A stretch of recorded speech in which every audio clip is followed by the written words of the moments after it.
अस्सलामुअलैकुम दोस्तों। पाकिस्तान में जो है ना इंटरनेट बहुत स्लो हो गया है। यहाँ पर आप देख सकते हैं टिकटॉक भी नहीं चल रहा।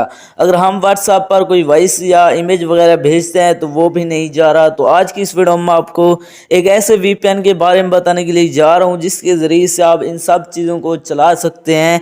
तो आपने वीडियो को लास्ट तक लाजमी देख लेना है। अगर आपने अभी तक चैनल को सब्सक्राइब नहीं किया तो चैनल को भी सब्सक्राइब कर दें।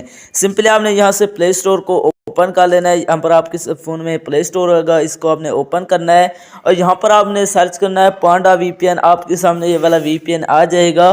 तो आपने इसे यहाँ से इंस्टॉल कर लेना है। इंस्टॉल करने के बाद आपने इसको ओपन करना है। जैसे आप यहाँ पर ओपन करेंगे तो यहाँ पर आपने सिंपली यहाँ पर कनेक्ट पर क्लिक करना है। जैसे आप यहाँ पर कनेक्ट करेंगे तो यहाँ पर आप देख सकते हैं ये लोडिंग ले रहा है।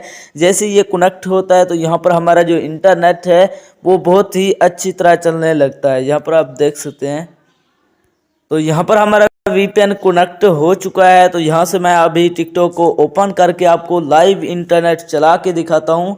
तो सिंपली मैं यहाँ से टिकटॉक को ओपन कर लेता हूँ। वीडियो क्यों भरे ना भाई, वीडियो भरे ना करे टिकटॉक।